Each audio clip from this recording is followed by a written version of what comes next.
दिल्ली की एक पुरानी बस्ती कोटला मुबारकपुर, जहां शाम को 6 बजे लोग अपने घरों की ओर वापस लौट रहे थे तो वहीं बच्चे गली में खेल रहे थे।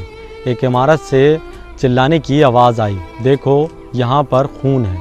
मौके पर पुलिस पहुँचती है। पुलिस ने जब कमरे का दरवाज़ा खोला, जो मंजर देखा वो सबको रूह कांप देने वाला था। अंदर बेसुध अवस्था में एक लाश मिली, एक युवती की लाश मिली थी। युवती के चेहरे और गले पर चाकुओं के निशान थे। नमस्कार, मेरा नाम है मुनीब जैदी और आप देख रहे हैं रियल फाइल। रियल फाइल की आज की ख़ास पेशकश में आज की कहानी है दिल्ली के कोटला के मुबारकपुर की। कोटला के मुबारकपुर में एक 25 साल की युवती किराए के मकान में रहती थी। युवती का नाम था साक्षी। साक्षी के माता पिता गुजर चुके थे। अब साक्षी अकेली रहती थी। घर परिवार न होने के चलते उसने किराए का मकान ले रखा था। पड़ोसी कहते थे कि युवती किसी से मिलती जुलती नहीं थी। युवती अकेली रहती थी, इसलिए ज़्यादा मिलनसार नहीं थी, लेकिन हाँ, जब चलती फिरती और बाहर आती थी तो नमस्ते ज़रूर करती थी। पुलिस कातिल की तलाश में थी कि आखिर वो कातिल कौन है जिसने साक्षी की हत्या की है। पुलिस कमरे की तलाशी लेती है। ना युवती से ज़बरदस्ती के निशान थे और न कमरे का दरवाज़ा टूटा था, यानी जो शख्स कमरे के अंदर आया था वो शख्स कोई जाना पहचाना ही था। पुलिस ने टीम बनाई। एक टीम बनाई गई, पुलिस टीम का गठन किया गया, जिसके बाद तलाशी शुरू हुई। सीसीटीवी खंगाले गए। एक शख्स निकलकर सामने आया। एसीपी अरविंद कुमार ने टीम बनाई। टीम बनाने के बाद सीसीटीवी खंगाले गए। खंगालने के दौरान एक शख्स सामने आया जो उस कमरे से बाहर निकलता हुआ दिखा।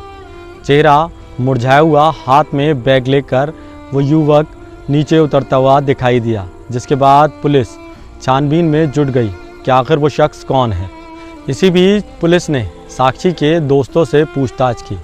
साक्षी के दोस्तों से पूछताछ के दौरान पता चला कि साक्षी किसी युवक से मिली थी, राजस्थान गई थी। राजस्थान के जोधपुर में वो किसी शख्स से मिली थी। वो शख्स उसके बहुत करीब था। उसकी फ़ोन के चैट देखे गए, यहाँ तक कि उसके मोबाइल की लोकेशन भी ट्रेस की गई, लेकिन पुलिस अभी भी खाली हाथ थी। साक्षी राजस्थान के जोधपुर में किसी से मिली थी। उस शख्स का उसके साथ काफ़ी मोबाइल से और बातचीत भी थी। मोबाइल में चैट भी मिले। इसके अलावा उस शख्स से बेहद प्यार भी था। कई ऐसी चीज़ें मिलीं जो पुलिस को सुराग बनी। पुलिस ने इसी सुराग के चलते आगे छानबीन की कि आखिर वो शख्स कौन था जो साक्षी के इतने करीब था। पुलिस को अब सुराग हाथ लग चुका था। पुलिस उसी सुराग के चलते आगे छानबीन कर रही थी। कुछ गवाहों ने बताया कि कोई शख्स साक्षी के पास उस दिन कमरे पर आया था। पड़ोसी ने बताया अंदर से साक्षी और उस युवक की अंदर से लड़ाई की ज़ोरदार आवाज़ें आईं। उसके बाद फिर सन्नाटा छा गया। कुछ देर बाद शाम को जब पड़ोसी निकलकर बाहर आए तो देखा सीढ़ियों पर खून पड़ा था, जिसके बाद उन्होंने इसकी सूचना पुलिस को दी थी। पुलिस अब उस साए तक पहुंच चुकी थी जो फुटेज में दिखा था।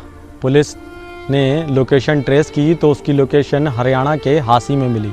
पुलिस ने उस युवक को पकड़कर थाने ले आई। थाने में लाकर उससे पूछताछ की। आखिरकार वो शख्स टूट गया और उसने कहा कि हाँ, मैंने ही मारा है। साक्षी के फ़ोन में एक फ़ोटो थी और फ़ोटो की वजह से मैंने साक्षी का गला रेत दिया।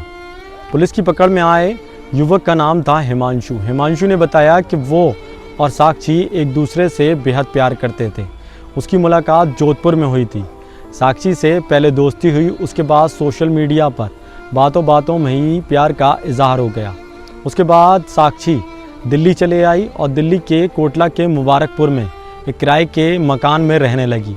इसके बाद वो अक्सर साक्षी से मिलने उसके कमरे पर आता था।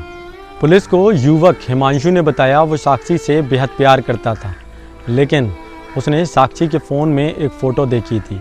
साक्षी का किसी और के साथ भी संबंध था, जिसे देखकर हिमांशु परेशान हो गया था। हिमांशु का सब्र का बांध टूट गया था। उसने किचन से चाकू उठाया और साक्षी पर हमला कर दिया। हिमांशु साक्षी का फ़ोटो देखकर गुस्से में आ गया था। उसने किचन से चाकू उठाया और साक्षी के गले पर वार कर दिया। वार इतना ख़तरनाक था कि साक्षी वहीं ज़मीन पर गिर पड़ी। शक ने उसे इंसान से हैवान बना दिया। उस कमरे की दीवारें आज भी गवाह हैं। जहां भरोसा मरता है वहीं मोहब्बत की कहानी भी ख़त्म हो जाती है। इसी के साथ हम विदा लेते हैं। इस कहानी का उद्देश्य किसी के दिल को ठेस पहुंचाना नहीं, बल्कि लोगों को जागरूक करना है।